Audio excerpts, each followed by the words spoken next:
Good morning, all of you. Let's continue chapter number 2, solution. In previous lecture, we discussed some colligative properties और colligative property में भी first जो colligative property थी that is relative lowering in vapor pressure, ये हमने discuss कर लिया था और उसके बेस्ड बहुत सारी जो न्यूमेरिकल प्रॉब्लम्स थी वो भी हमने डिस्कस की थी। आज हम सेकंड जो colligative property है that is elevation in boiling point, number 2 second colligative जो प्रॉपर्टी है that is elevation in boiling point, इसे हम डिस्कस करेंगे। क्या मतलब होता है, तो टोटल जो चीज़ है ये अंडरस्टैंड करने के लिए समझेंगे। देखिएगा पूरी अंडरस्टैंडिंग है, आपको पूरा समझना है इसे। देखिए सबसे पहली बात, अगर मैं आपको बॉइलिंग पॉइंट की बात कहूँ कि बॉइलिंग पॉइंट क्या होता है, ठीक है, तो ऐसा हमने 11th क्लास में कहीं सीखा होगा कि बॉइलिंग पॉइंट का मतलब क्या होता है, बॉइलिंग पॉइंट क्या होता है। बॉइलिंग पॉइंट, किसी भी लिक्विड का बॉइलिंग पॉइंट क्या होता है,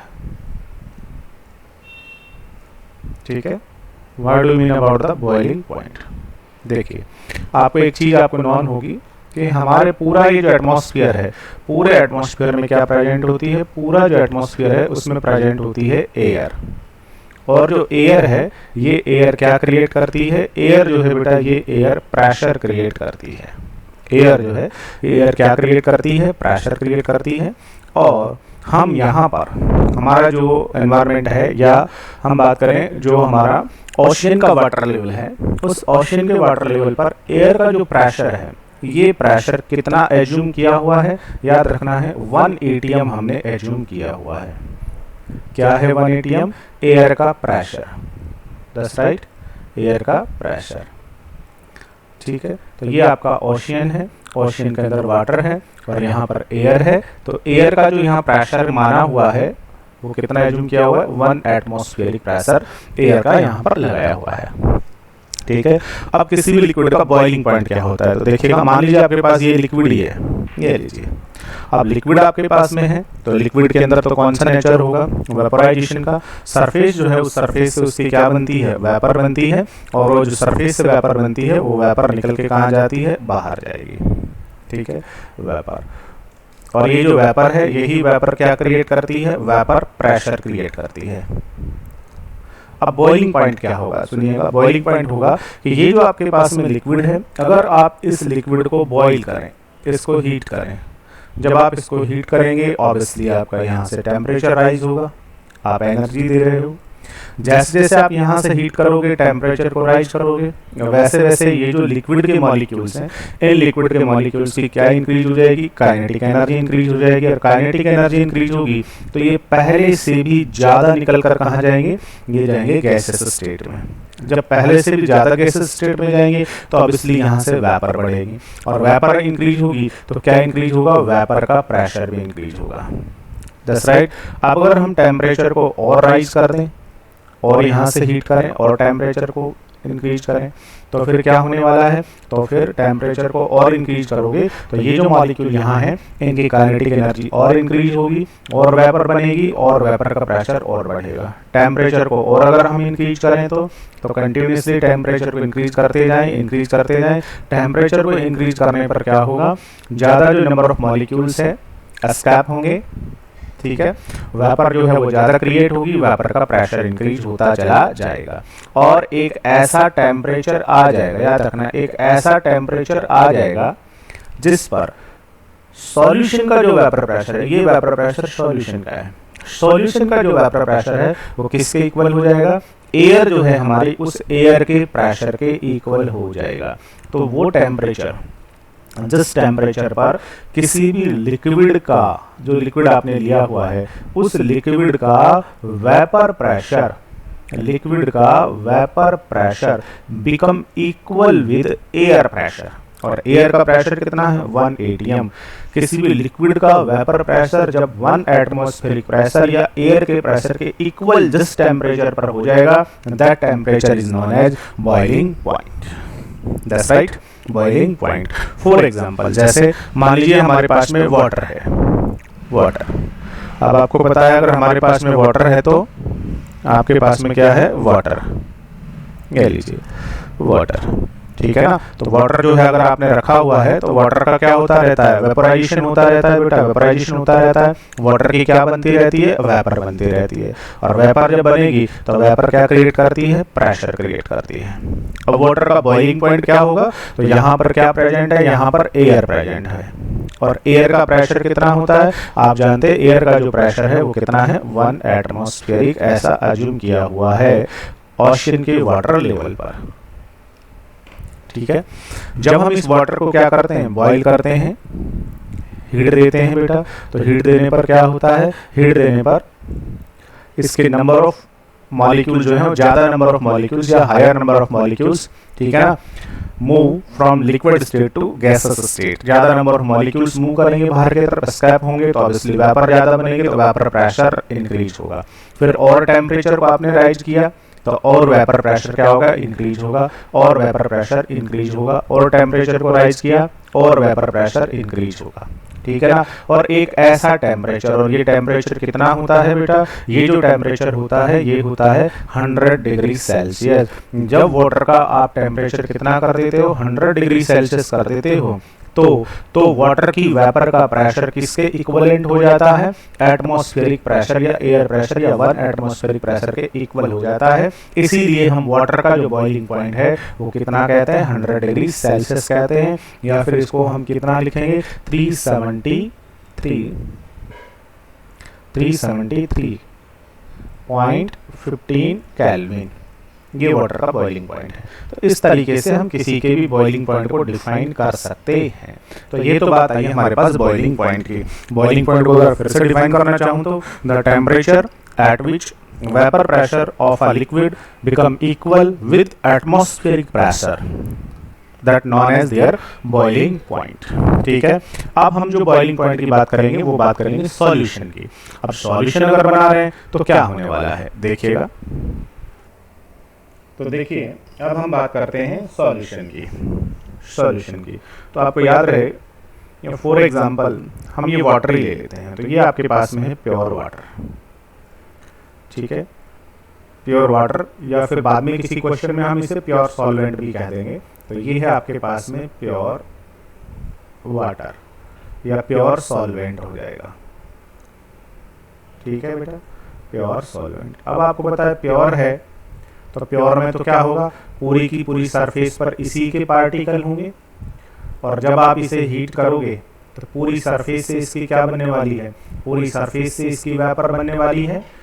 तो बड़ी आसानी से इसकी वेपर प्रेशर की जो वैल्यू है, ये वेपर प्रेशर की वैल्यू किसके बराबर हो जाएगी, बहुत आसानी से वेपर प्रेशर की जो वैल्यू है, ये वेपर प्रेशर की वैल्यू 1 atm के बराबर हो जाएगी। और मान लीजिए वाटर की बात कर रहे हो तो इसका जो बॉइलिंग पॉइंट है, बॉइलिंग पॉइंट को मैं लिखूंगा किससे, TB, बॉइलिंग पॉइंट TB, और because it is pure water या प्योर सॉल्वेंट, और प्योर के लिए हमें क्या लगाना पड़ेगा, नॉट लगाना पड़ेगा, दैट इज TB नॉट। ये प्योर सॉल्वेंट का बॉइलिंग पॉइंट है। अगर वाटर आपने लिया हुआ है तो इसका जो बॉइलिंग पॉइंट है बेटा वो कितना है, 100 डिग्री सेल्सियस। बट इस कैलकुलेशन में कहीं पर भी, इस चैप्टर में कहीं पर भी आपको डिग्री सेल्सियस जो टेम्परेचर है वो काम में नहीं लेना है। अगर दिया भी जाए तो भी उसे किस में कन्वर्ट करना है, केल्विन में। तो इसका जो बॉइलिंग पॉइंट है वो कितना होगा बेटा, वो होगा 373 केल्विन, ठीक है, 0.15 कह लीजिए। ये प्योर वाटर का बॉइलिंग पॉइंट है। अब बात हमें सॉल्यूशन की करनी है, एलिवेशन ऑफ बॉइलिंग पॉइंट जो है ना वो सीखना है। देखिएगा अब ये जो प्योर वाटर है ना, हम क्या करते हैं, इस वाटर को लेते हैं और इस वाटर को लेकर के इसमें हम एक नॉन वोलेटाइल सॉल्यूट ऐड कर देते हैं। वाटर आपके पास में वही है, बट इसमें आपने क्या कर दिया है, नॉन वोलेटाइल सॉल्यूट को ऐड कर दिया है। अब जैसे ही आप इसमें नॉन वोलेटाइल सॉल्यूट मिलाओगे उसके पार्टिकल्स होंगे, ये लीजिए, और वो पार्टिकल यहाँ भी होंगे और कहाँ पर आ जाएंगे, सरफेस पर भी आ जाएंगे, सरफेस पर पार्टिकल आ गए। अब ये आपके पास में क्या बन गया है, अब ये आपके पास बन गया है सॉल्यूशन। ये क्या बन गया है, ये आपके पास बन गया है सॉल्यूशन, ठीक है। और ये जो कंडीशन है अभी मैं इसको ए कह देता हूँ, ये ए कंडीशन है या फर्स्ट कंडीशन है, सॉल्यूशन बन गया है मेरे पास में। अब बताइए जो सॉल्यूशन बना है इस सॉल्यूशन की वेपर प्रेशर कम होगा या ज़्यादा होगा, क्योंकि जहाँ जहाँ पर ये नॉन वोलेटाइल सॉल्यूट आपके पास में आ गया है वहाँ से तो वेपर बनेगी नहीं। ये आपके पास में कौन आ गया, ये आपके पास आ गया सॉल्यूट, और सॉल्यूट जो आया है वो भी कौन से वाला आया है बेटा, वो भी नॉन वोलेटाइल वाला आपके पास सॉल्यूट आया है। तो वहाँ से तो वेपर बनेगी नहीं, और वेपर नहीं बनेगी तो अब सॉल्यूशन का जो वेपर प्रेशर है वो ऑब्वियसली क्या रहेगा, कम रहेगा, कम रहेगा। जबकि एयर का जो प्रेशर है, एयर का प्रेशर वो तो उतना ही रहेगा। कितना है एयर का प्रेशर, 1 एटमॉस्फेरिक, 1 एटमॉस्फेरिक ही रहेगा। That's right. अब अगर एक बात बताइए, अब अगर आप इस सॉल्यूशन को बॉईल करना चाहते हैं, तो बॉईल करना है तो आपको क्या देना पड़ेगा, टेम्परेचर देना पड़ेगा। टेम्परेचर दोगे तो उससे क्या बनेगी, इसकी वेपर बनेगी, वेपर बनेगी। That's right. अब बताइएगा जहाँ जहाँ पर ये सॉल्यूट के पार्टिकल है वहाँ से तो वेपर बनेगी ही नहीं। तो बताइए जब आप इसे थोड़ा सा ज़्यादा टेम्परेचर देंगे, बॉईल करेंगे तो इसकी वेपर बनेगी। लेकिन मुझे बताओ क्या बड़ी आसानी से इसका वेपर प्रेशर 1 atm के बराबर हो जाएगा, नहीं, क्योंकि उतनी वेपर यहाँ बनेगी ही नहीं। तो इसे अगर बॉईल करना है तो बॉईल करने का मतलब हुआ इसके वेपर प्रेशर को 1 atm के बराबर करना है। प्योर में तो क्या होता था, जब आप इसे 100 पर बॉईल कर देते थे तो ही इसका वेपर जो प्रेशर है वो किसके इक्वल हो जाता था, 1 एटमॉस्फेयर के इक्वल हो जाता था, और ये क्या हो जाता था, बॉईल हो जाता था। बट यहाँ पर ऐसा नहीं होगा। यहाँ पर तो सॉलिड के पार्टिकल्स आ गए ना, तो यहाँ पर उतनी वेपर बन ही नहीं रही है। अगर आप इसे 100 डिग्री सेल्सियस पर बॉईल कर भी दोगे तो ही इसका वेपर प्रेशर 1 एटमॉस्फेरिक के बराबर हो पाएगा या नहीं हो पाएगा, तो भी इसका वेपर प्रेशर 1 एटमॉस्फेरिक के बराबर नहीं हो पाएगा।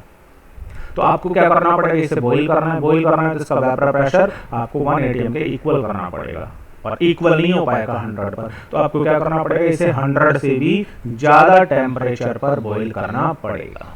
जब आप यहाँ टेम्परेचर को 100 से भी ज़्यादा करोगे तब जाकर के कहीं इतनी सफिशिएंट वेपर बनेगी कि इसका वेपर प्रेशर किसके बराबर हो पाएगा, 1 एटमॉस्फेयर के बराबर हो पाएगा। तो इसे आपको 100 से भी ज़्यादा टेम्परेचर पर हीट करना पड़ेगा, तब जाकर के इसका वेपर प्रेशर 1 atm के बराबर होगा।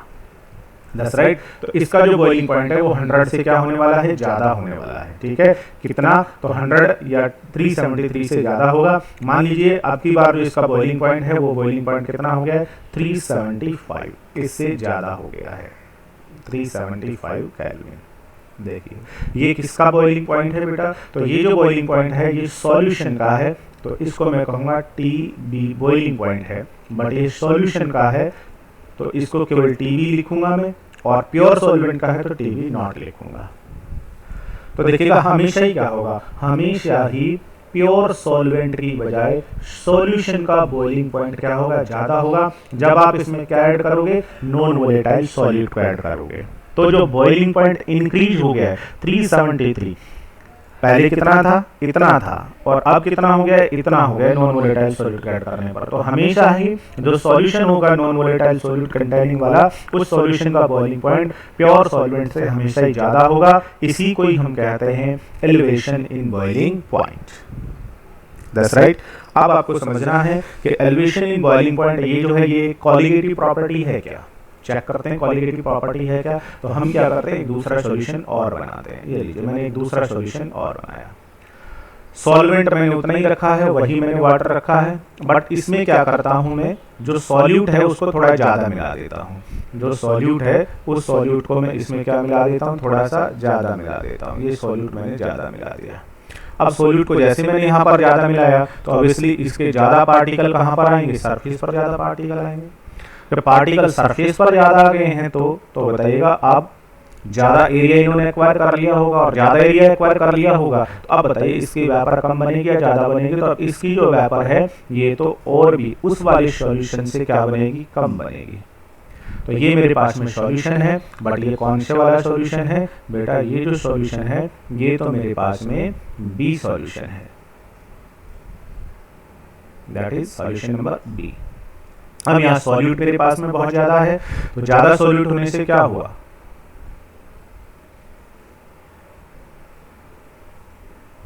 सॉल्यूट मेरे पास में बहुत ज्यादा है, तो ज्यादा सॉल्यूट होने से हुआ क्या, ज्यादा नंबर ऑफ पार्टिकल कहाँ पर आ गए, सरफेस पर, जिससे वेपर क्या बन रही है, कम बन रही है। अब वेपर कम बन रही है बट एयर का प्रेशर तो उतना ही है ना, ये थोड़ी ना कम हुआ बेटा।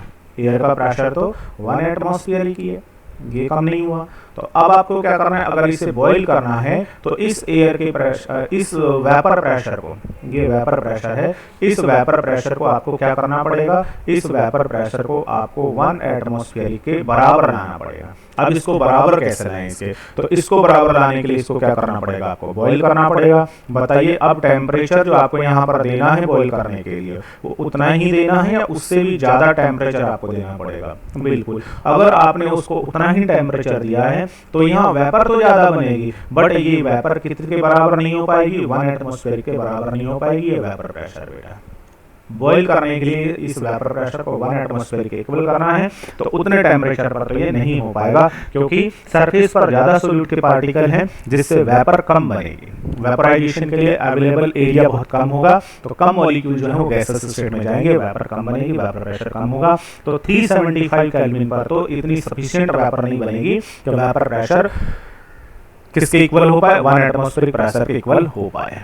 तो यहाँ पर अगर आप इसे बॉईल करना है तो वेपर प्रेशर को 1 atm के इक्वल करना पड़ेगा, तो ऑब्वियसली आपको यहाँ उससे भी ज़्यादा टेम्परेचर पर हीट करना पड़ेगा। तो यहाँ पर हमें लगभग ये मान के चलिए कि 380 केल्विन पर आप जब इसे हीट करोगे तब कहीं जाकर के वेपर प्रेशर इतना हो पाएगा, कितना हो पाएगा, किसके इक्वल हो पाएगा, तब जाकर के यह वेपर प्रेशर 1 एटमॉस्फेरिक प्रेशर के इक्वल हो पाएगा। और जब ये इक्वल हो जाएगा वहीं पर ये सॉल्यूशन क्या होने लगेगा, बॉईल होने लगेगा। तो ये सॉल्यूशन का बॉइलिंग पॉइंट आ गया, दैट इज TB। देखिए प्योर सॉल्वेंट का बॉइलिंग पॉइंट कितना था, इतना था। जैसे नॉन वोलेटाइल सॉल्यूट मिलाया बॉइलिंग पॉइंट इंक्रीज हो गया। अब नॉन वोलेटाइल सॉल्यूट को और ज्यादा मिलाया तो देखिएगा बॉइलिंग पॉइंट और इंक्रीज हो गया। तो बॉइलिंग पॉइंट में जो एलिवेशन है वो एलिवेशन सीधा सीधा सा किस पर डिपेंड कर रहा है, वो सीधा सीधा सा डिपेंड कर रहा है सॉल्यूट के अमाउंट पर। दैट्स राइट, किस पर डिपेंड कर रहा है, सॉल्यूट के अमाउंट पर डिपेंड कर रहा है। दैट्स राइट, और सॉल्यूट के अमाउंट पर जो प्रॉपर्टी डिपेंड करेगी उसी को हम क्या कहेंगे, कोलिगेटिव प्रॉपर्टी कहेंगे। तो आप क्या कह सकते हो, आप कह सकते हो कि सर जो एलिवेशन इन बॉइलिंग पॉइंट हो रहा है, एलिवेशन इन बॉइलिंग पॉइंट हो रहा है, एलिवेशन इन बॉइलिंग पॉइंट हो रहा है, ये एलिवेशन इन बॉइलिंग पॉइंट सीधा सीधा सा किस पर डिपेंड कर रहा है, ये सीधा सीधा सा डिपेंड कर रहा है, किस पर डिपेंड कर रहा है, ये डिपेंड कर रहा है अमाउंट ऑफ सॉल्यूट पर, सॉल्यूट के अमाउंट पर। That depend on amount of solute, ठीक है ना। तो सॉल्यूट ज्यादा है तो एलिवेशन इन बॉइलिंग पॉइंट ज्यादा, सॉल्यूट कम है तो एलिवेशन इन बॉइलिंग पॉइंट कम। तो इससे हम कह सकते हैं कि एलिवेशन इन बॉइलिंग पॉइंट जो है बेटा वो क्या होता है, एक कोलिगेटिव प्रॉपर्टी होती है। That's right. अब एक बार हम इसको रीड कर लें थ्योरी को, देखिएगा क्या कहती है थ्योरी। देखो बेटा, द टेम्परेचर, पहले बॉइलिंग पॉइंट का डेफिनेशन है, the temperature at which vapor pressure of liquid become equal to atmospheric pressure it's called boiling point। इसी को हम boiling point कहते हैं। That's right। और क्या होगा, अभी हमने देखा क्या हुआ है, it has been found that boiling point of a solution, देखो ये solution का boiling point है, ये रहा, ठीक है ना, ये solution का boiling point है। boiling point of a solution is always higher, ठीक है ना, हमेशा ज्यादा होगा, then that of boiling point of the pure solvent. Pure solvent से हमेशा सॉल्यूशन का बॉइलिंग पॉइंट क्या होगा, हायर होगा। और बॉइलिंग पॉइंट का ये जो डिफरेंस होता है, इस डिफरेंस को ही हम क्या कहते हैं, एलिवेशन ऑफ बॉइलिंग पॉइंट कहते हैं। अब इस बॉइलिंग पॉइंट का जो डिफरेंस है that known as elevation in boiling point. अब ये डिफरेंस कैसे क्रिएट करना है, तो देखिए डिफरेंस कैसे निकालेंगे बेटा, इस डिफरेंस को हम कैसे लिखेंगे, तो इस डिफरेंस को हम लिखेंगे किस तरीके से, देखिएगा डिफरेंस को कैसे लिखेंगे, इस डिफरेंस को हम लिख लेंगे, देखिए दोनों में से ज्यादा कौन सा है, टीबी नोट ज्यादा है या टीबी ज्यादा है, तो ऑब्वियसली सॉल्यूशन का ज्यादा होगा। तो आपको क्या करना है, आपको टीबी जो सॉल्यूशन का बॉइलिंग पॉइंट है इसमें से किसका आप डिक्रीज कर दीजिएगा, जो सॉल्वेंट का बॉइलिंग पॉइंट है टीबी नॉट, इसको अगर इसमें से डिक्रीज कर दिया जाए या डिडक्ट कर दिया जाए तो जो टेम्परेचर का डिफरेंस आ जाएगा दोनों का, that known as elevation in boiling point. और इसको हम किसके थ्रू रिप्रेजेंट करेंगे, डेल्टा टीबी के वाया रिप्रेजेंट कर देंगे इसे, that is elevation in boiling point. ये लीजिए that is elevation in boiling point del T B equal to T B minus T B naught. ठीक है, फिर कह रहा है रीजन, इसका रीजन क्या है भाई, ऐसा हो क्यों रहा है। ठीक है बेटा, अब वो जो कह रहा है वो आपको वो किसके बारे में कह रहा है, वो कह रहा है आपको रीजन के बारे में। देखिएगा, reason for elevation in boiling point, क्या रीजन है, देखो vapour pressure of solution is lower than that of the pure solvent. Vapour pressure increase, देखिए क्या कर रहा है, vapour pressure increase with increase in temperature, जैसे जैसे टेम्परेचर बढ़ाओगे वेपर प्रेशर इंक्रीज होगा। Hence solution has to be heated more to take make the vapour pressure equal to the atmospheric pressure. ठीक है ना, तो जो सॉल्यूशन है उस सॉल्यूशन के वेपर प्रेशर को एटमॉस्फेरिक प्रेशर के बराबर करने के लिए आपको उसे ज्यादा हीट करना पड़ेगा। That's right. और आप इस चीज को हम कर्व के द्वारा भी रिप्रेजेंट कर देते हैं। कई बार एग्जाम में ये जो कर्व बना हुआ है सीबीएसई के एग्जाम में ये कर्व ही पूछ लिया जाता है। तो अब हम इस कर्व को थोड़ा सा समझ लेते हैं। आई थिंक ये सारी चीजें आपको समझ में आ गई होगी। प्योर सॉल्वेंट का वेपर प्रेशर भी कम होगा और उसका बॉइलिंग पॉइंट भी कम होगा। सॉरी, मैंने गलत बोल दिया। प्योर सॉल्वेंट में तो पूरी सरफेस पर ही पार्टिकल है, तो पूरी सरफेस से वेपर बनेगी, तो वेपर प्रेशर ज्यादा होगा, तो बड़ी आसानी से उसका वेपर प्रेशर 1 एटमॉस्फेयर के बराबर हो जाएगा या एयर प्रेशर के बराबर हो जाएगा, तो बॉइलिंग पॉइंट कम रहेगा। जैसे ही आप नॉन वोलेटाइल सॉल्यूट मिलाओगे तो उसके पार्टिकल सरफेस पर आ जाएंगे, वेपर कम बनेगी। अब वेपर प्रेशर को 1 एटमॉस्फेयर करने के लिए आपको कंपैरेटिवली हाई टेम्परेचर लगाना पड़ेगा। और सॉल्यूट आपने मिला दिया है तो वेपर प्रेशर और कम हो गया, उसे 1 एटमॉस्फेयर के इक्वल लाने के लिए आपको और भी हाई टेम्परेचर लगाना पड़ेगा। इसलिए सॉल्यूशन का बॉइलिंग पॉइंट हमेशा प्योर सॉल्वेंट से ज्यादा होता है। जो बॉइलिंग पॉइंट में इंक्रीमेंट हुआ इसी को हम कहते हैं एलिवेशन इन बॉइलिंग पॉइंट। अब ये जो एलिवेशन इन बॉइलिंग पॉइंट है इसे हम बाई कर्व थोड़ा सा समझते हैं।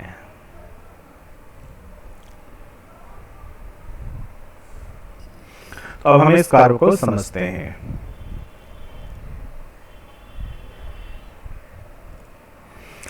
देखिएगा, कर्व को समझते हैं। क्या कहता है कर्व, देखना बेटा। अब आपके पास में वही दो आपके पास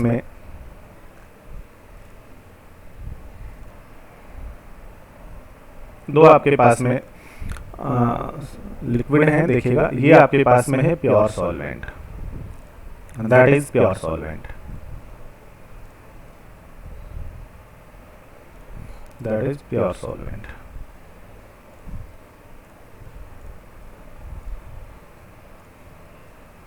ठीक है बेटा, ये आपके पास में है प्योर सॉल्वेंट। अब आपको पता है प्योर सॉल्वेंट की तो पूरी की पूरी जो सरफेस है उसी पर उसके पार्टिकल हैं, तो पूरी सरफेस पर वेपर बनेगी। ठीक है, ये मेरे पास में क्या है, सॉल्यूशन। अब सॉल्यूशन जब मैंने बनाया है तो जो सॉल्वेंट था इस सॉल्वेंट में मैंने क्या ऐड कर दिया, जो सॉल्वेंट था बेटा इस सॉल्वेंट में मैंने सॉल्यूट को ऐड कर दिया, नॉन वोलेटाइल सॉल्यूट जो है उसको ऐड कर दिया। तो उसके जो पार्टिकल हैं वो कहाँ पर आ गए, सरफेस पर, जिससे वेपर क्या बनने वाली है, जिससे यहाँ वेपर कम बनने वाली है। अब देखो ये दोनों के ये प्योर सॉल्वेंट है और ये मेरे पास में क्या है बेटा, ये है मेरे पास में सॉल्यूशन। That's right. ये लीजिए, दोनों को इस समय मैंने रखा है। मान लीजिए इस समय टेम्परेचर जो है ना वो है 25 डिग्री सेल्सियस, सपोज कर लीजिए रूम टेम्परेचर पर मैंने रखा है। अब मुझे बताइए इस समय जब मैंने इनको रूम टेम्परेचर पर रखा 25 पर, तो बताइएगा इस समय इनमें से किसका वेपर प्रेशर ज्यादा होगा। तो देखिएगा प्योर सॉल्वेंट में तो पूरी सरफेस पर इसी के पार्टिकल हैं, तो पूरी सरफेस से ही क्या बनेगी, वेपर बनेगी। तो ऑब्वियसली इसका वेपर प्रेशर क्या होगा, ज्यादा होगा। जबकि जो आपके पास सॉल्यूशन है उसमें तो पार्टिकल सरफेस पर आ गए, तो वेपर यहाँ पर क्या बनेगी, कम बनेगी, तो इसका वेपर प्रेशर कम होगा। That's right. अब मैं क्या करता हूँ, कर्व ड्रा करता हूँ बेटा, ठीक है ना, एक कर्व ड्रा करता हूँ। और कर्व जो मैं ड्रा कर रहा हूँ देखिएगा वो किस किस के बिटवीन कर रहा हूँ, इस तरफ मैंने क्या लिया है और इधर क्या लिया है। ठीक है बेटा, देखिएगा इधर जो मैंने लिया है वो लिया है वेपर प्रेशर, ये वेपर प्रेशर, और इधर जो मैंने लिया है वो लिया है मैंने टेम्परेचर। ये जो है ये मैंने इधर क्या लिया है, टेम्परेचर। इन दोनों के बिटवीन में क्या बना रहा हूँ, कर्व बना रहा हूँ। ठीक है बेटा, ये लो इस समय की बात कर रहा हूँ। मान लो इस समय टेम्परेचर मेरे पास कितना है, इस समय मेरे पास में टेम्परेचर है 25, यहाँ की बात कर रहा हूँ। तो बताइएगा 25 डिग्री सेल्सियस जो टेम्परेचर है या ये जो टेम्परेचर है, इस टेम्परेचर पर इन दोनों में से किसका वेपर प्रेशर ज़्यादा है। तो ऑब्वियसली प्योर सॉल्वेंट जो होगा, इस प्योर सॉल्वेंट का वेपर प्रेशर मेरे पास में ज़्यादा होगा। ठीक है, जबकि जो सॉल्यूशन है इसका वेपर प्रेशर इसी टेम्परेचर पर कम होगा। ये ठीक है। अब देखिएगा, अब अगर मैं थोड़ा सा टेम्परेचर को राइज करूँ 25 से बढ़ा करके इस टेम्परेचर को अगर मैं 35 कर दूँ या 30 कर दूँ, ये लीजिए जैसे टेम्परेचर इंक्रीज करूंगा तो ये वेपर प्रेशर भी इंक्रीज होगा और ये वेपर प्रेशर भी इंक्रीज होगा। बट अभी दोनों में से ज़्यादा कौन सा होगा, ज़्यादा तो यही होगा, ठीक है ना। तो टेम्परेचर को मैंने बढ़ा दिया, अब मैंने इसको कर दिया 35, ठीक है। तो अभी कौन सा वेपर प्रेशर ज़्यादा होगा, सॉल्यूशन का, सॉल्वेंट का ज़्यादा होगा, सॉल्यूशन का कम होगा।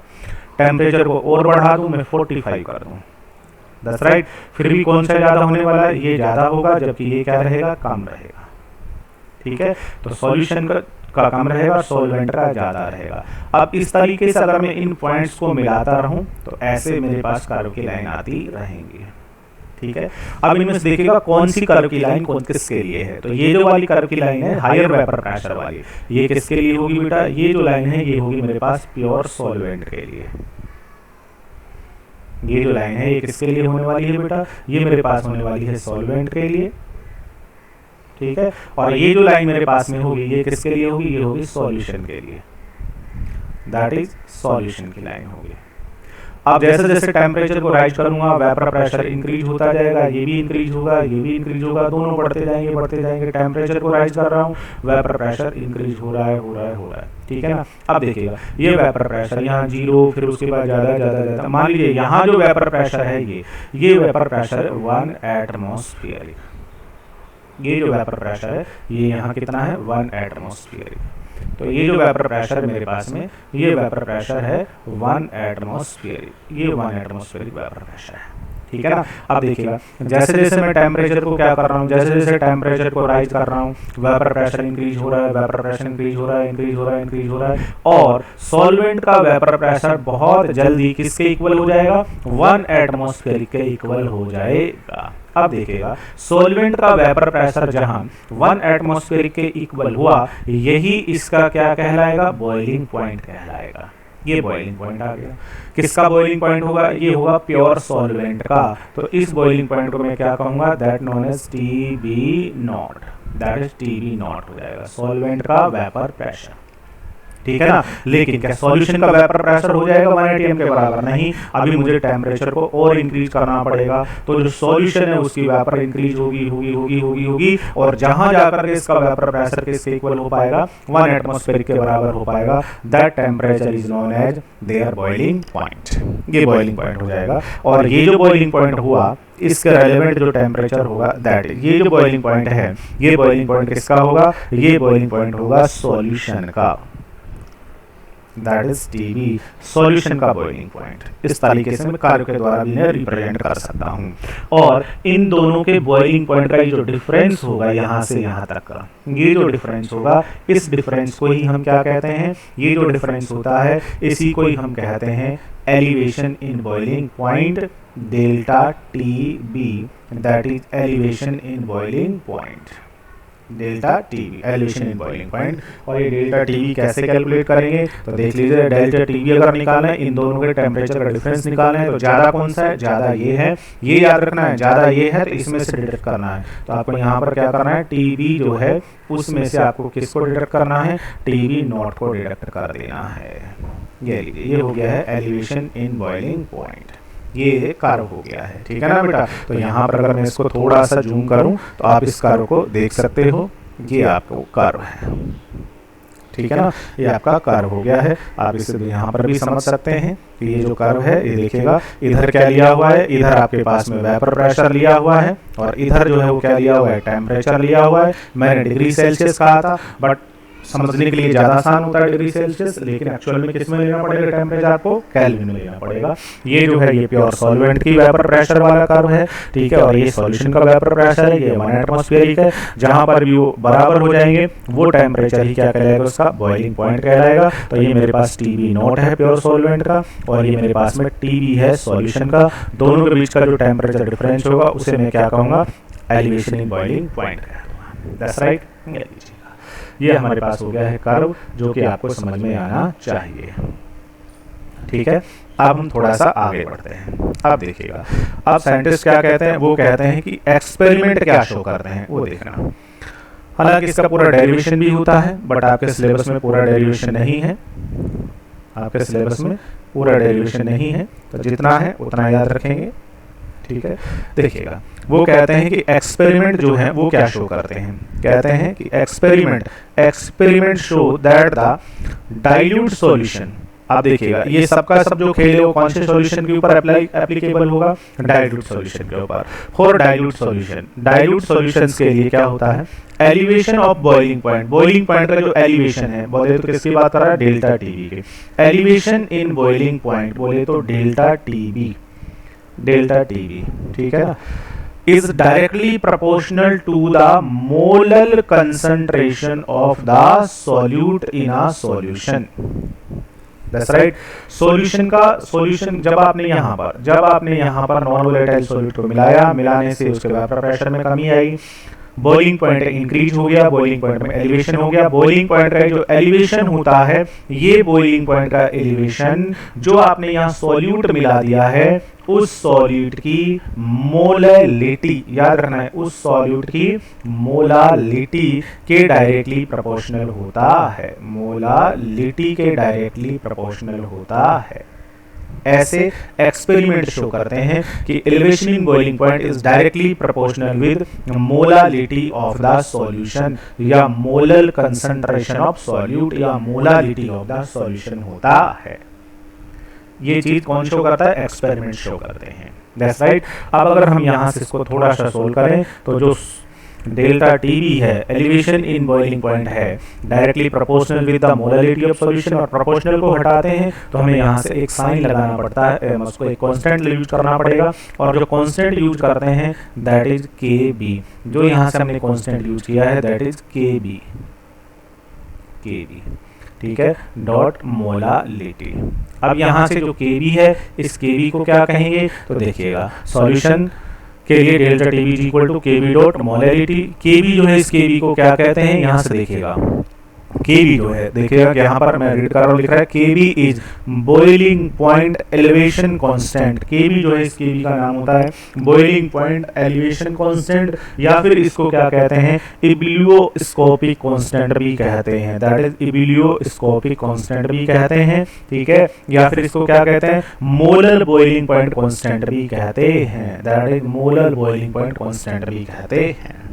That's right. ये आपके पास हो गया है केबी, मोलर बॉइलिंग पॉइंट कांस्टेंट, या एबिलियोस्कोपिक कांस्टेंट, या बॉइलिंग पॉइंट एलिवेशन कांस्टेंट, ठीक है। बहुत बार सीबीएसई में क्या किया जाता है, ये जो केबी है ना, मोलर एलिवेशन कांस्टेंट, इस केबी का डेफिनेशन ही पूछ लिया जाता है, इसको डिफाइन करो। इसको डिफाइन कैसे करना है, तो इसको डिफाइन करना बहुत आसान है, delta TB is equal to KB dot molality. अब सुनिएगा, अगर सॉल्यूशन की मोलालिटी 1 हो जाए, 1 मोलालिटी का सॉल्यूशन हो, 1 मोलर सॉल्यूशन हो जाए, तो मोलालिटी को 1 करते हैं, बोलिएगा डेल टीबी किसके बराबर हो जाएगा, केबी के बराबर हो जाएगा। तो मोलालिटी अगर 1 हो गई है, तो 1 होते ही जो डेल्टा टीबी है, ये डेल्टा टीबी ही किसके इक्वल हो जाएगा, ये ही इक्वल हो जाएगा केबी के।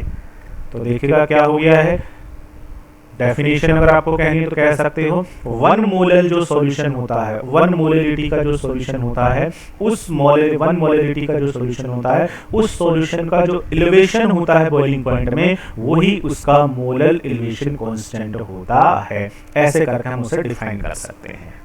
That's right. डिफाइन के अलावा एक मार्क्स का क्वेश्चन जो पूछा जाता है, वो पूछा जाता है कि जो केबी है ना, इस केबी का यूनिट बता दो क्या होगा। केबी का यूनिट के बारे में पूछ लिया जाता है। अगर आपको यहाँ से केबी का यूनिट निकालना है बेटा, तो केबी का यूनिट कैसे निकालेंगे, तो देखिएगा केबी के यूनिट को हम कैसे कैलकुलेट कर लेंगे, ठीक है। केबी का यूनिट कैसे निकालना है यहाँ से हम समझ सकते हैं। अगर आपको यहाँ से केबी कैलकुलेट करना है तो बोलिएगा क्या करना पड़ेगा, केबी को कैलकुलेट करना है तो केबी को कैलकुलेट करना है तो केबी इज इक्वल टू, बोलिएगा क्या करें, केबी को निकालना है तो मोलालिटी का ले जाके इधर क्या लगा दो, डिवाइड लगा दो, ले लीजिए। तो केबी इज इक्वल टू क्या हो जाएगा, केबी इज इक्वल टू हो जाएगा डेल्टा टीबी, ठीक है, और डिवाइडेड बाय मोलालिटी, ये लीजिए, ठीक है। अब केबी का यूनिट चाहिए, इन दोनों का यूनिट लिख लीजिएगा। यूनिट लिखिएगा डेल्टा टीबी क्या होता है, इस टेम्परेचर से इस टेम्परेचर को घटाना है, तो टेम्परेचर से टेम्परेचर को डिडक्ट करोगे। टेम्परेचर का यूनिट क्या होता है, केल्विन, इसका भी केल्विन, तो केल्विन से केल्विन डिडक्ट करोगे तो डेल्टा टीबी का जो यूनिट है वो केल्विन ही होने वाला है, केल्विन। Divided by molality. अब मोलालिटी क्या होता था, तो आप याद रखना है मोलालिटी जो होता है ये होता है इतने नंबर ऑफ मोल पर केजी, नंबर ऑफ मोल पर केजी, ये होता है मोलालिटी का यूनिट। ये लीजिए, अब इसको उठा के ऊपर ले जाओ तो केबी का यूनिट आ जाएगा। ठीक है बेटा, क्या यूनिट हो गया केबी का, केबी का जो नेक्स्ट केबी का जो नेट यूनिट बन जाएगा वो बन जाएगा केल्विन। ये केल्विन है, याद रखेंगे, दैट इज केल्विन। ठीक है, अब मोल को ऊपर ले जाओगे तो मोल इधर पॉजिटिव, उधर जाके क्या हो जाएगा, नेगेटिव हो जाएगा बेटा, उसकी पावर केल्विन मोल इनवर्स। और यहाँ किलोग्राम जो है वो नेगेटिव ऊपर जाके कैसे हो जाएगा, पॉजिटिव हो जाएगा, तो ये हो जाएगा किलोग्राम। तो देखिएगा केबी जो है, इस केबी का जो यूनिट होगा वो केबी का यूनिट क्या बन जाएगा, वो बन जाएगा केल्विन मोल इनवर्स किलोग्राम, या केल्विन किलोग्राम मोल इनवर्स, ऐसा भी लिख सकते हैं, केल्विन। ठीक है, फिर किलोग्राम और फिर क्या आ जाएगा, मोल इनवर्स। ये हो जाएगा केबी का यूनिट। बहुत बार एग्जाम में पूछा गया है, राइट द यूनिट ऑफ केबी। ठीक है, या डिफाइन द केबी, डिफाइन करना है तो क्या करना है, डिफाइन करना है तो ये तो आपके पास में होगा ही, ये तो एक्सपेरिमेंटली डाटा एक्सपेरिमेंट्स के थ्रू निकाला गया है। डेल्टा टीबी डायरेक्टली प्रोपोर्शनल होता है मोलालिटी ऑफ सॉल्यूशन के, यहाँ से कांस्टेंट प्रोपोर्शनल को हटाया तो इक्वल और क्या लगाया, कांस्टेंट लगाया, इसी को हम कह रहे हैं, इसी को डिफाइन करना है। तो मोलालिटी को हमने कितना मान लिया है, 1 मोलालिटी मान लिया है, तो 1 होते ही बेटा del Tb is equal to Kb. इसका मतलब 1 मोलर अगर कोई सॉल्यूशन है तो उस सॉल्यूशन का जो एलिवेशन इन बॉइलिंग पॉइंट होगा वही उस सॉल्यूशन का इब्लियोस्कोपिक कांस्टेंट होगा।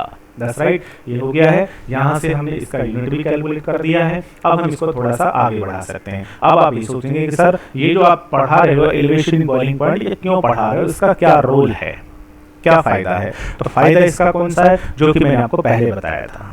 क्या बताया था, मैंने आपको कहा था कि आपने कोई नया कंपाउंड डिस्कवर कर लिया, नया कंपाउंड, ये आपने एक नया कंपाउंड डिस्कवर किया। अब ये जो नया कंपाउंड आपने बनाया है, ये जो आपने नया कंपाउंड बना लिया है, ये जो नया कंपाउंड आपने बनाया है, अब आपको अगर कहा जाए कि ये जो नया कंपाउंड बनाया है, इस नया कंपाउंड का मोलर मास क्या होगा, ये जो नया कंपाउंड बनाया है इसका मोलर मास क्या होगा। अब कैसे पता लगाए मोलर मास को, तो बेटा ये जो टेक्निक है ना, ये जो हमने एलिवेशन इन बॉइलिंग पॉइंट पढ़ा, इससे हम इसका मोलर मास कैलकुलेट कर सकते हैं। ठीक है, कैसे कैलकुलेट कर सकते हैं इसका मोलर मास, देखिएगा बेटा, इस तरीके से हम इसका मोलर मास कैलकुलेट कर सकते हैं। ये आपके पास में नया कंपाउंड है, आपको इसका मोलर मास पता नहीं कितना है, आप कैलकुलेट कर सकते हैं एलिवेशन इन बॉइलिंग पॉइंट से। कैसे कैलकुलेट करेंगे, तो देखिएगा, इसके लिए आपने क्या किया, इसके लिए आपने ले लिया एक प्योर सॉल्वेंट। ये आपने क्या लिया है, ये आपने ले लिया है प्योर सॉल्वेंट। अब बेशक ये वाटर ही हो सकता है, प्योर सॉल्वेंट, वाटर आपने लिया या कोई और आपने लिया होगा, बेंजीन लिया या फिर कोई दूसरा जो भी है, प्योर सॉल्वेंट। अब प्योर सॉल्वेंट है तो इसका क्या होगा, इसका कुछ ना कुछ बॉइलिंग पॉइंट होगा, और इसका जो बॉइलिंग पॉइंट है वो टीवी नॉट होगा। ये हमें ऑलरेडी पहले से नॉन होगा, टीवी नॉट होगा। ठीक है ना। अब हम क्या करते हैं, ये जो प्योर सॉल्वेंट आपने लिया है, ये प्योर सॉल्वेंट दोबारा लेना है। अब जब आप यहाँ से प्योर सॉल्वेंट ले रहे हो तो ये जो प्योर सॉल्वेंट है इसका कुछ ना कुछ अमाउंट होगा, और इसका जो अमाउंट आपने यहाँ से लिया है इसको मैं क्या कह सकता हूँ, WA कह सकता हूँ। ये लीजिए, इसका अमाउंट मैंने ले लिया WA ग्राम। ठीक है ना, ये इसका प्योर सॉल्वेंट का अमाउंट है WA ग्राम। और फिर उसके बाद आपने क्या किया, इसके अंदर सॉल्यूट डाल दिया। इसमें क्या डाल दिया आपने, इसके अंदर बेटा आपने डाल दिया है वो जो नॉन वोलेटाइल सॉल्यूट या जो कंपाउंड आपने डिस्कवर किया ना, वो कंपाउंड आपने इसमें डाल दिया है। जब कंपाउंड को यहाँ पर डाल रहे हो तो इस कंपाउंड का भी क्या होगा, अमाउंट होगा, इस कंपाउंड का भी अमाउंट होगा। आपने खुद ने डाला है WA ग्राम WB ग्राम, जितना भी आपको डालना है उतना आपने खुद ने इसमें ऐड कर दिया। जैसे ही इसे ऐड करोगे अब ये क्या बन जाएगा, ये एक सॉल्यूशन बन जाएगा। और ये जो सॉल्यूशन बना है, अब इस सॉल्यूशन का बॉइलिंग पॉइंट होगा, ये हम नोट कर लेंगे प्रैक्टिकली। ठीक है, और इस सॉल्यूशन का जो बॉइलिंग पॉइंट होगा, इस सॉल्यूशन के बॉइलिंग पॉइंट को हम प्रैक्टिकली नोट कर लेंगे। और इस सॉल्यूशन का जो बॉइलिंग पॉइंट होगा उसको मैं क्या कह सकता हूँ, उसको मैं कह सकता हूँ TB। लीजिए, पहले TB नोट था, अब कितना हो गया है, TB हो गया है। ये ज़्यादा होगा या ये ज़्यादा होगा, ऑब्वियसली ये ज़्यादा होगा और ये कम होगा। इन दोनों के टेम्परेचर का जो डिफरेंस है उसको मैं क्या कहूँगा, उसको मैं कहूँगा elevation in boiling point, delta T B. ये हो गया एलिवेशन इन बॉइलिंग पॉइंट। और ये एलिवेशन इन बॉइलिंग पॉइंट जो होता है बेटा, ये डायरेक्टली किसके बराबर होता है या प्रोपोर्शनल किसके होता है, मोलिलिटी के। और फिर ये किसके बराबर हो जाएगा, ये बराबर होगा के बी, इब्लियोस्कोपिक कांस्टेंट, ठीक है। और साथ में किसके होगा, मोलालिटी के, इस सॉल्यूशन की मोलालिटी। अब ये जो सॉल्यूशन है, अगर इस सॉल्यूशन की मोलालिटी को हम यहाँ पर लिख दें तो आपको याद होना चाहिए ये जो सॉल्यूशन है, इस सॉल्यूशन की मोलालिटी कैसे कैलकुलेट करते थे, फॉर्मूला याद होना चाहिए मोलालिटी का। मोलालिटी का फॉर्मूला क्या होता है बेटा, वो होता है कि यहाँ जो सॉल्यूट आपने डाला हुआ है उस सॉल्यूट का अमाउंट बोले तो WA, दैट्स राइट। और जो सॉल्यूट आपने यहाँ पर मिलाया है उस सॉल्यूट का मोलर मास बोले तो, सॉरी मैंने गलत कह दिया, सॉल्यूट की बात कर रहा हूँ तो WA नहीं आएगा, सॉल्यूट की बात कर रहा हूँ तो WA नहीं आएगा, क्या आएगा WB, सॉल्यूट का अमाउंट। ये मैंने सॉल्यूट मिलाया है ना यहाँ से, तो दैट इज WB, ठीक है, गड़बड़ हो गया, WB।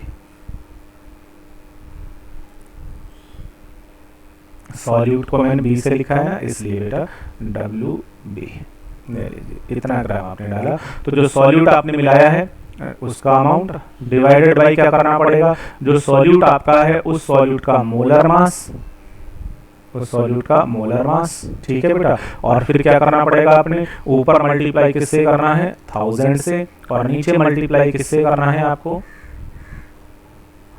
जो सॉल्वेंट आपने लिया हुआ है, जो सॉल्वेंट यहां से लिया था WA ग्राम, ये आपके पास हो जाएगी सॉल्यूशन की मोलालिटी। अब अगर इस मोलालिटी को उठा करके यहाँ से और यहाँ फिट कर दिया जाए तो देखिएगा फॉर्मूला क्या बन जाएगा, फॉर्मूला बन जाएगा delta TB is equal to क्या हो जाएगा, इज इक्वल टू हो जाएगा KB, ठीक है, और मल्टीप्लाई बाई मोलालिटी। मोलालिटी का फॉर्मूला आपने सीधा वहां से लिख दिया है, क्या फॉर्मूला लिख दिया है, WB given amount of solute, जो सॉल्यूट तुमने नया बनाया हुआ कंपाउंड था उसका अमाउंट तो आपको पता ही होगा कितना ग्राम आपने डाला है, वो डिवाइडेड बाई उसका मोलर मास, जो न्यू कंपाउंड आपने बनाया उसका मोलर मास से क्या कर दीजिएगा, उससे इसे डिवाइड कर दीजिएगा, ठीक है। और फिर आगे फॉर्मूला रख लीजिएगा, आगे क्या आ जाएगा, मल्टीप्लाई बाई 1000 और डिवाइडेड बाय क्या आ जाएगा, डिवाइडेड बाय आ जाएगा WA।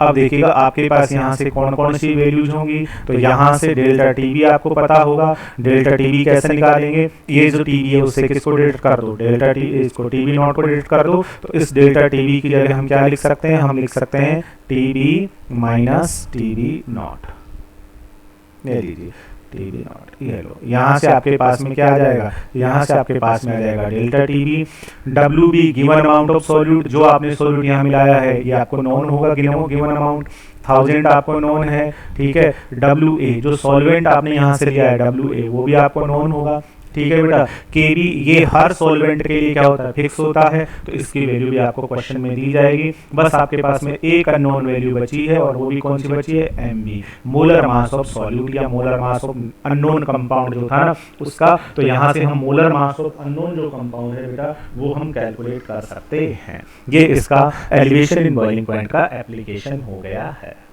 That's right.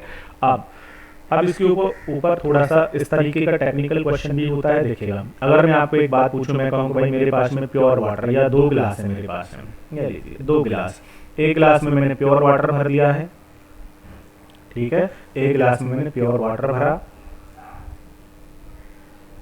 Pure water, ठीक है बेटा, और एक गिलास में मैंने वाटर भरा, बट वाटर भरने के बाद में उस वाटर में मैंने क्या ऐड कर दिया, थोड़ा सा शुगर या फिर मैंने सोल्ट, वाटर भरा और वाटर भरने के बाद उसके अंदर मैंने शुगर डाल दी, थोड़ी सी चीनी डाल दी या फिर थोड़ा सा नमक डाल दिया, तो मेरे पास में ये दोनों सॉल्यूशन आ गए, प्योर वाटर भी है और ये मेरे पास में शुगर डाल दिया, तो ये मेरे पास में स्वीट वाटर या मीठा पानी भी हो गया है। अब मैं पूछूं बताओ दोनों में किसका बॉइलिंग पॉइंट ज्यादा है, इसका बॉइलिंग पॉइंट ज्यादा है, इसका बॉइलिंग पॉइंट ज्यादा होगा, ठीक है ना। तो याद रखना है जो ये मैंने मीठा पानी लिया है या शुगर डालता या फिर मैं यहाँ से क्या डाल देता था, सॉल्ट डाल देता, तो बेटा यहाँ से ये जो मेरे पास सॉल्यूशन बना है इसका बॉइलिंग पॉइंट हमेशा ज़्यादा होगा।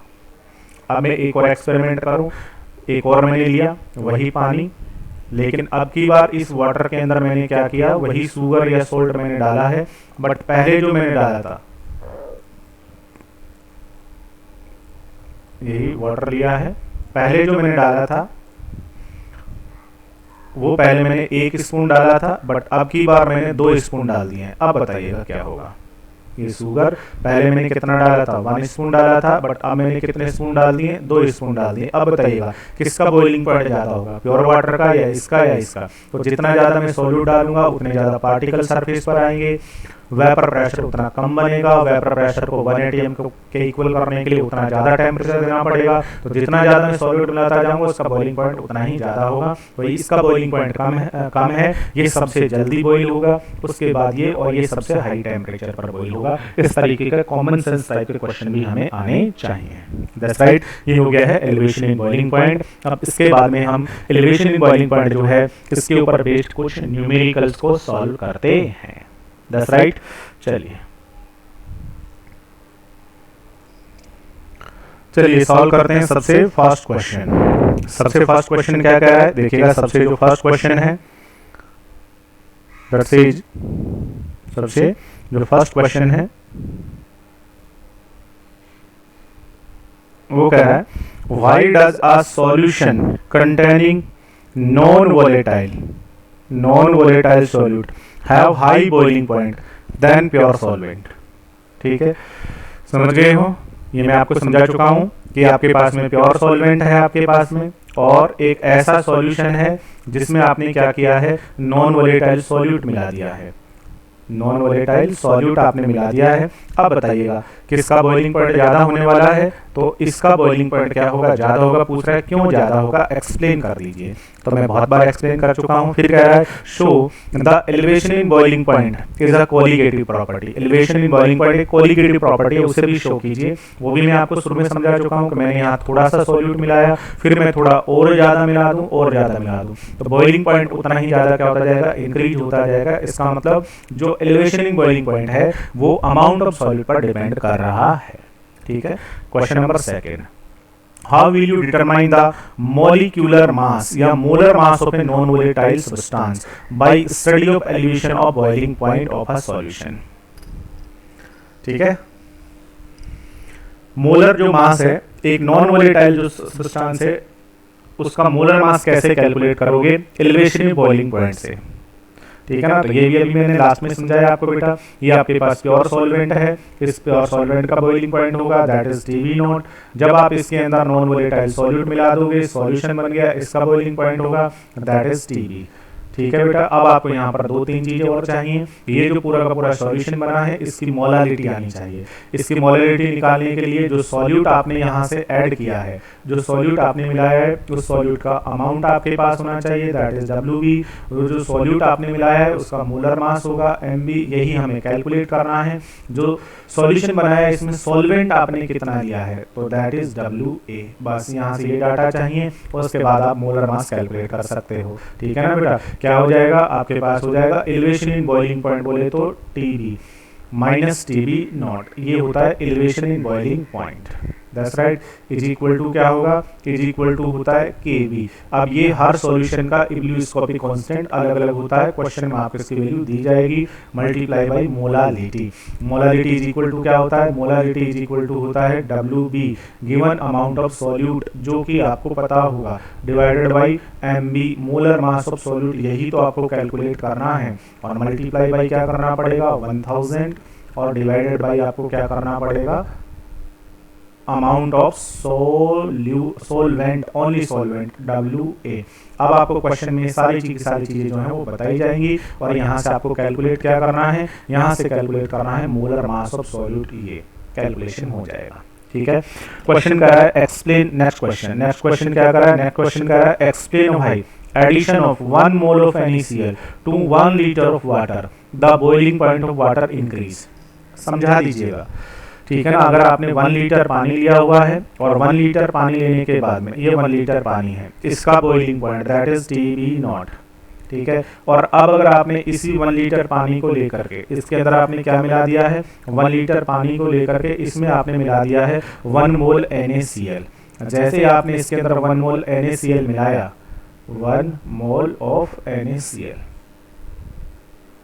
1 मोल ऑफ NaCl ये मिला दिया। अब बताइएगा किसका बॉइलिंग पॉइंट ज्यादा होगा, इसका ज्यादा होगा, किसका ज्यादा होगा? तो ऑब्वियसली इसका ज्यादा होगा। वो पूछ रहा है क्यों ज्यादा हो जाएगा, बस ये समझा दीजिए आप। तो NaCl को मिलाते ही पार्टिकल सरफेस पर आ जाएंगे, वेपर कम बनेगी, वेपर प्रेशर कम होगा। वेपर प्रेशर को 1 atm करने के लिए ज्यादा हीट करना पड़ेगा, ठीक है। फिर कह रहा है कि अगर अब की बार मैं एक काम करूँ, अब की बार मैंने यही सॉल्यूशन लिया, 1 लीटर वाटर लिया है, और 1 लीटर वाटर लेने के बाद अब की बार मैंने इसमें क्या मिला दिया है, कह रहा है 1 मोल ऑफ मिथाइल एल्कोहल। अगर मैंने यहाँ मिथाइल एल्कोहल मिला दिया 1 मोल, मिथाइल एल्कोहल क्या होता है, CH3OH। अब बताइएगा क्या होगा, अब बॉइलिंग पॉइंट घटेगा या बढ़ेगा? तो कह रहा है अगर मैंने 1 मोल NaCl मिलाया तो बॉइलिंग पॉइंट इंक्रीज हो गया है, और अगर मैंने यहाँ से 1 मोल मिथाइल एल्कोहल मिलाया तो अब कहता है कि बॉइलिंग पॉइंट डिक्रीज हो गया है। क्यों बेटा? क्योंकि यहाँ पर वाटर है आपके पास में, यहाँ पर कौन है बेटा, यहाँ से आपके पास में वाटर है, और कौन है यहाँ से मिथाइल एल्कोहल।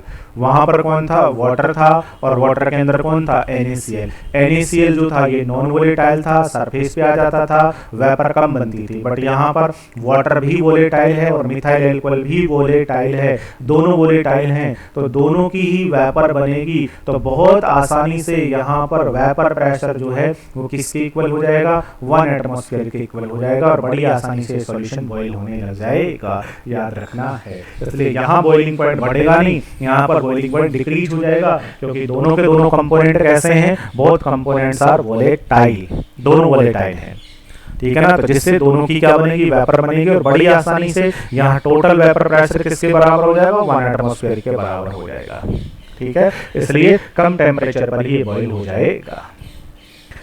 इसके बाद क्वेश्चन नंबर 4 क्या कह रहा है, out of 1 molar glucose 2 molar glucose. मतलब क्या है, मतलब कह रहा है कि अगर आपके पास में 2 सॉल्यूशन हो, ये 2 सॉल्यूशन है। पहला जो सॉल्यूशन है वो है 1 मोलर ग्लूकोज, मोलर नहीं है, मोलर, कैपिटल M दिया हुआ है। इसका मतलब अगर आपके पास ये 1 लीटर सॉल्यूशन है, ये भी 1 लीटर सॉल्यूशन है, लेकिन ये जो सॉल्यूशन है इसमें आपने 1 मोल ग्लूकोज डाला है, ओनली 1 मोल ग्लूकोज डाला है, बट इसमें आपने 2 मोल ग्लूकोज डाले हैं, 2 मोल ग्लूकोज डाले। अब बताइए दोनों में किसका बॉइलिंग पॉइंट ज्यादा होगा, इसका या इसका?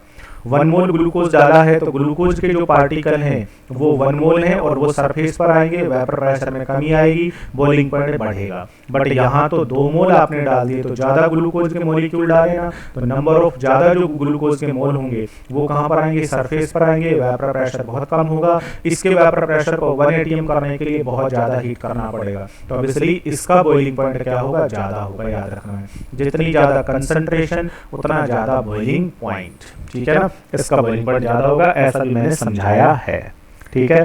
क्वेश्चन नंबर 5 आप कर लेंगे। उसके बाद क्वेश्चन नंबर 6 पे आते हैं, सीधा न्यूमेरिकल टाइप का है, इसकी हम बात करते हैं।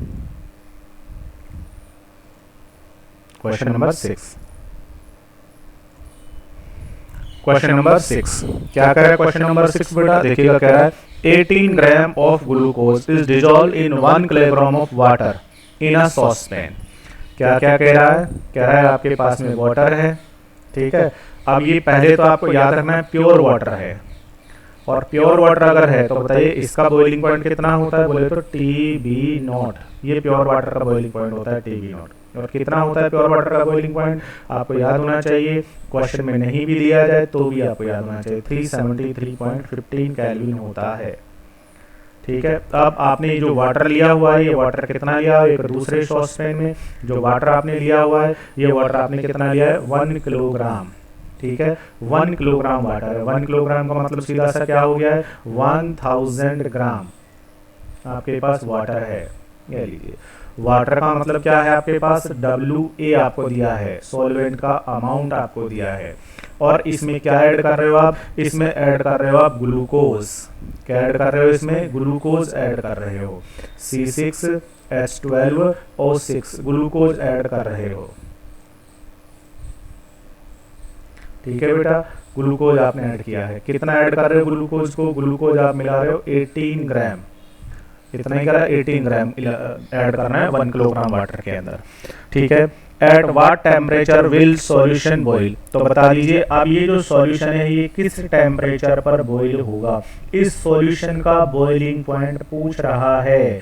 इसका बॉइलिंग पॉइंट का मतलब क्या हो गया, सीधा सा टीबी। इस सॉल्यूशन का बॉइलिंग पॉइंट बता दीजिए, टीबी जो है ये बता दीजिएगा। What is the value of TB. और आगे आपको क्या करा है, केबी फॉर वाटर दिया हुआ है, केबी कितना है। केबी आपको खुद क्वेश्चन में बताया हुआ है कि केबी जो है वो कितना है, वो है आपके पास में 0.512, ठीक है, केल्विन किलोग्राम पर मोल, ठीक है ना। ये लीजिए केबी बताया है। क्या पूछ रहा है, सॉल्यूशन का बॉइलिंग पॉइंट, टीबी पूछ रहा है भाई। टीबी कैसे बताएंगे, तो आपको याद होना चाहिए एलिवेशन इन बॉइलिंग पॉइंट क्या कहता था, वो कहता था कि डेल्टा टीबी जो होता था, ये delta TB elevation in boiling point बराबर क्या होता था, बराबर होता था केबी, और साथ में क्या होती थी, मोलालिटी ऑफ सॉल्यूशन। ये लीजिए अब डेल्टा टीबी को कैसे कैलकुलेट करते थे, डेल्टा टीबी बराबर हुआ करता था हमारे पास में, क्या होता था, डेल्टा टीबी बराबर होता था टीबी माइनस टीबी नॉट। ये लीजिए माइनस टीबी नॉट, ये लीजिए इज इक्वल टू केबी। केबी तो आपके पास होगा ही, और मोलालिटी इज इक्वल टू क्या होता है, मोलालिटी इज इक्वल टू होता है W B given amount of solute multiply by 1000, ठीक है, divided by molar mass of solute M B multiply by W A amount of solute. देखिएगा कौन कौन सी वैल्यू आपके पास में है। आपको given amount of solute W B दिया हुआ है, कितना है, 18 ग्राम, ये आपको दिया हुआ है। मोलर मास दिया नहीं है, बट ग्लूकोज कह दिया तो हम खुद कैलकुलेट कर लेंगे। इसका मोलर मास कितना होता है, 180 होता है, ठीक है ना, पहले भी कैलकुलेट करके बताया है। डब्ल्यू ए सॉल्वेंट का अमाउंट, सॉल्वेंट कितना दिया है, ये रहा सॉल्वेंट का अमाउंट, कहा है 1 किलोग्राम, ये भी है, ठीक है, ये भी गिवन, ये भी गिवन, ये भी गिवन, केबी ये भी ऑलरेडी गिवन है आपको, केबी भी कितना है। इन सबको रख के सॉल्व कर लीजिए। टीबी नोट ये हमें पता होता है, टीबी नोट, ठीक है ना, वाटर का टीबी नोट इतना है, ठीक है। अब पूछ रहा है सॉल्यूशन का टीबी, सॉल्यूशन का बॉइलिंग पॉइंट, अब इसे कैलकुलेट कर दो, ये लो, क्या फर्क पड़ेगा भाई, यहाँ से सारी की सारी वैल्यूज को रखो, कैलकुलेशन करके आंसर निकालो, टीबी को उधर ले जाओ, उसको ले जाके ऐड कर दो, ठीक है ना। तो क्या करना है, टीबी बराबर क्या आ जाएगा, टीबी बराबर आ जाएगा ये पूरी की पूरी जो वैल्यू है, ये पूरी वैल्यू, और माइनस को उधर ले जाओगे तो कैसा हो जाएगा, प्लस में क्या कर देना, प्लस में कर देना टीबी नॉट। ये लो, ये आपके पास आ जाएगा सॉल्यूशन का बॉइलिंग पॉइंट। इस तरीके के क्वेश्चन होंगे, बड़ी आसानी से आप इन्हें सॉल्व कर सकते हैं, ठीक है। तो बाकी के जो क्वेश्चन है ये आपको खुद पढ़ करके सॉल्व करने हैं। ये हो गया है elevation in boiling point, second qualitative property. इसके बाद में थर्ड क्वालिटेटिव प्रॉपर्टी होगी depression in freezing point, that will be discussed in next video. Okay, thank you.